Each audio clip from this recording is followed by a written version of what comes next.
Uma vida sem ética deve ser evitada, não porque, como dizem os moralistas, o que não é um problema pensar assim, porque Deus me vê, mas porque ela dá muito trabalho não ter ética. Eu tenho um amigo que trai a esposa e me disse que ele tem que ter um cuidado com o WhatsApp, porque aquilo vai para a nuvem chove em algum lugar e tem que apagar, e dá memória RAM, e dá memória, tem que ter um domínio de hacker para poder eliminar, porque uma mensagem no WhatsApp é que nem herpes, ela volta, você não sabe, ela reaparece. Este mesmo amigo me disse que quando vai a motel, leva mexerica, porque tem o cheiro do sabonete do motel, tem outro, então a mexerica tira tudo. Então ele tem que comprar a mexerica antes de ir para o motel. E eu fiz a seguinte pergunta: não dá mais fácil ser fiel do que comprar mexerica, ficar mexendo no WhatsApp? Não? Ou casar com a amante, que é para acabar com o sexo, que a única coisa que acaba com o sexo é o casamento. Então, a vida sem ética, gente, ela dá muito trabalho. É preciso ter uma memória enorme. Quando um guarda me para no trânsito, que é escasso, porque disse um aluno meu que eles só param gente jovem, mas quando um guarda me para no trânsito, eu desço tranquilo, os documentos estão em ordem. Inclusive eu guardei o extintor de incêndio, vá que ele volte. Eu tenho ainda o meu kit de primeiros socorros, nunca sei quando ele vai voltar. Eu desço tranquilo para ter em contato com o guarda, porque meu carro está em ordem, meus documentos estão em ordem, eu sou obcecado com a data de validade da carteira de motorista e assim por diante. Dá menos trabalho ir ao poupa-tempo da Lapa, que é maravilhoso, no meu caso, que moro na Zona Oeste, dá menos trabalho do que ficar fugindo de blitz e indo para lá. Não, hoje eu escapei. Vai no poupa-tempo e faz a sua carteira, animal. É fácil. Mas as pessoas ficam dando uma coisa enorme, que é aquilo que eu digo para o aluno colador: levou horas escrevendo aquela cola, dava para ter estudado. A junção da tradição moral que formou o Ocidente com a reflexão ética sugerida pela filosofia, que forma o caráter bom ou mau das pessoas, torna aquilo que o Luc Ferry, num livro, chama de vida válida. Bauman, ainda utilizando seu conceito anterior a 1985, chama de ética pós-moderna. Este pequeno livro que a editora Paulus traduziu faz essa reflexão importante. Como ser ético num mundo onde hoje ser ético é igual a ser babaca? Como ser honesto num mundo onde desonestidade leva longe na carreira política? Como defender valores neste mundo? O Bauman responde algumas dessas questões que eu recomendo aos senhores. Encaminhando para uma conclusão, temos que pensar que vivemos hoje, em outubro de 2015, um naufrágio ético. Os poderes públicos disputam de tal forma que vocês devem lembrar que, caindo a presidente e o vice, quem assume é o Cunha. Olhem a nossa situação. Se vocês não gostarem de Beelzebub, Satanás está esperando. Eu recomendaria, como lição de casa, que vocês estudassem a biografia do vice-presidente da Câmara, que é a opção que vem depois do Cunha. Para quem quiser se sentir deprimido mesmo hoje, estudem isso.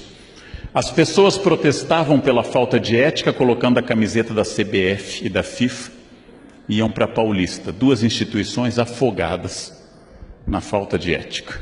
E, finalmente, o mundo empresarial, porque, de forma até positiva, é inédito no Brasil, nós paramos de falar da corrupção passiva, que é a do político, e passamos a tratar da corrupção ativa, que é a do empresário.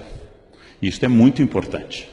Começamos a perceber o outro elo, que o indivíduo e a sociedade agora podem ver com clareza essa ambiguidade possível. E lembrando aos senhores o que eu aprendi em Brasília dando essa palestra. Se nós temos hoje denúncias brutais sobre a Petrobras há um mês bateu o recorde de produção de petróleo no Brasil, 2,4 milhões de barris por dia. O que significa isso? Que a maioria da Petrobras é formada de trabalhadores como nós, dando um esforço titânico numas plataformas isoladas do mundo para que nós tenhamos chegado a esse número assombroso de 2,4 milhões de barris por dia. Ou seja, que nós ficamos olhando para as diretorias, esquecemos que aqui nessa sala, em todas as salas, o Brasil continua existindo, porque a maioria dos brasileiros é honesta, paga seus impostos, tenta evitar multas, quando leva a multa, paga suas multas e vive a sua vida em torno de trabalho, família e valores éticos.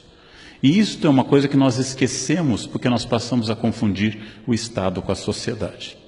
Nós esquecemos deste detalhe. Sérgio Buarque trabalhou com a ideia de homem cordial, significando que o brasileiro funciona do ponto de vista muito passional ou muito emotivo. E eu vou buscar numa raiz um tema. Vou buscar numa raiz um tema que é a Carta de Caminha. Caminha escreveu o primeiro documento sobre o Brasil, e ao final da Carta do Caminha, ele diz que a terra foi descoberta, das suas características, e diz o seguinte: ele pede ao rei que mande vir da ilha de São Tomé a Jorge de Osório, meu genro. Ele está pedindo ao rei um emprego para um familiar. Não é corrupção, porque no antigo regime não há concurso público.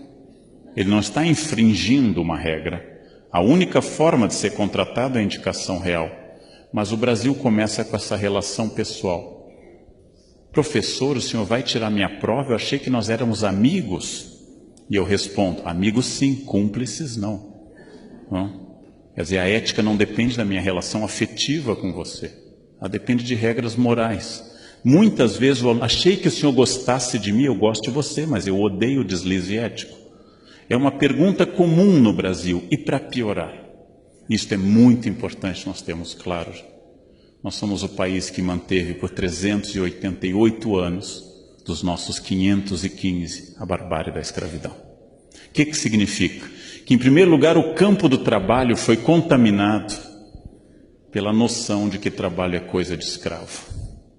Até hoje, quando se sai para dar aula, alguém canta na sala dos professores, lê, lê, lê, lê, lê, a música da Isaura. Quem não lembra, anota que o tio fala depois disso também.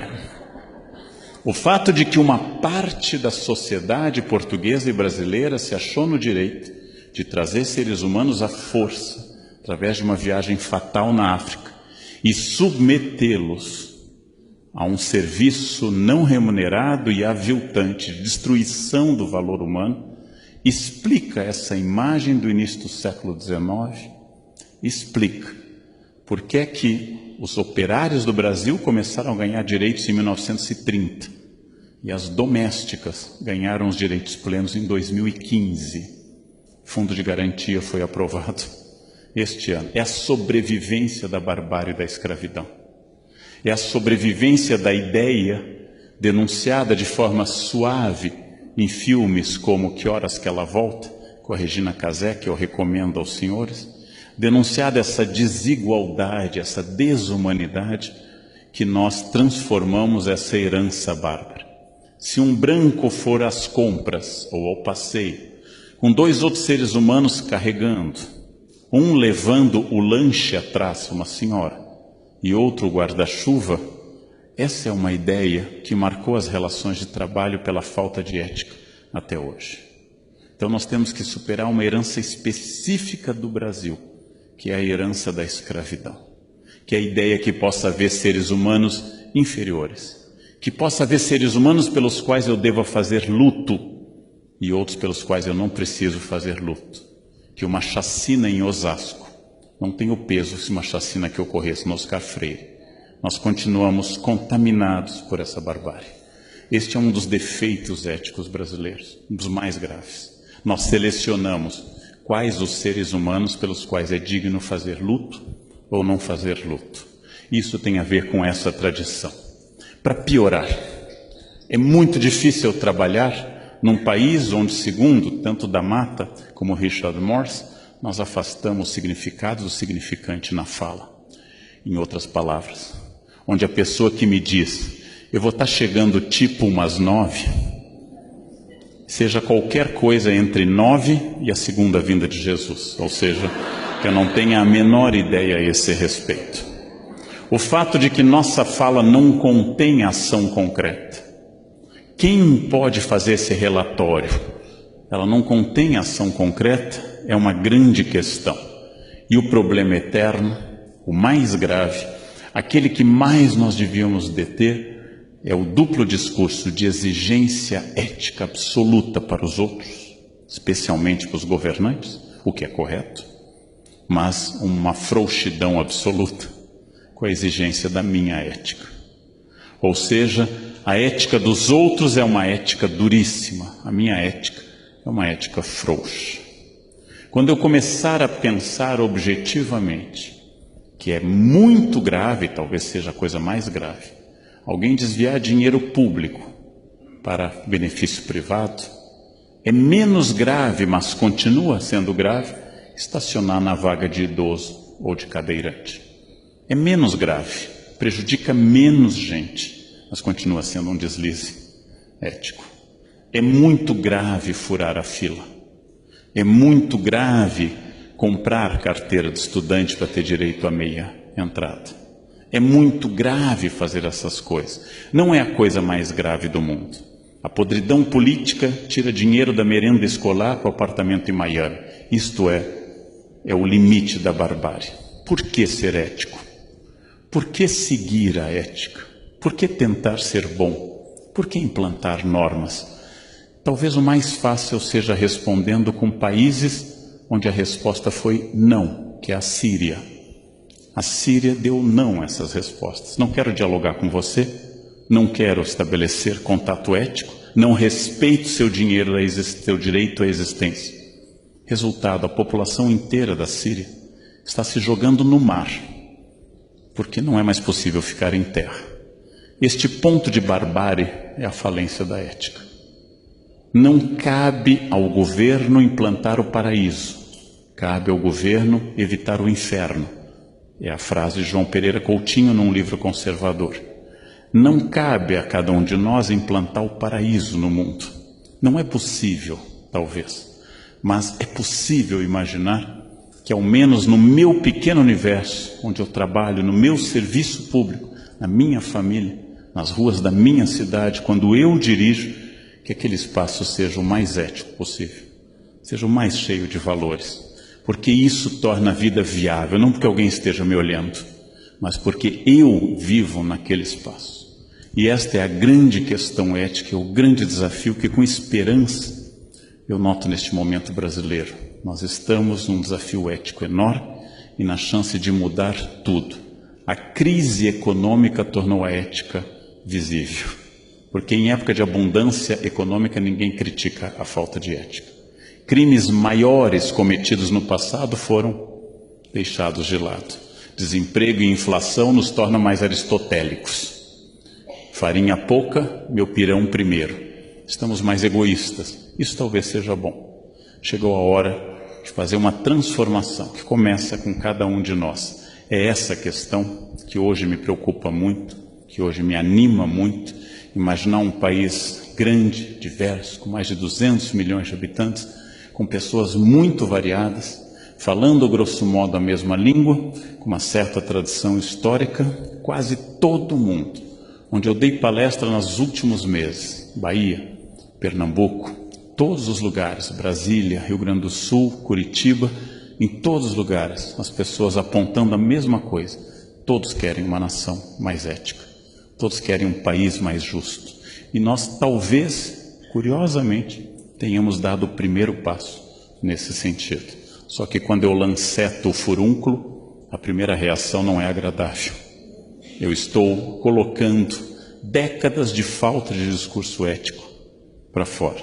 Se isso vai ser uma grande transformação, é uma resposta que está agora, daqui para diante, nas mãos de cada um de nós, eleitores, cidadãos, servidores públicos. Era isso que eu queria dizer neste momento para vocês. Muito obrigado pela atenção. Obrigado.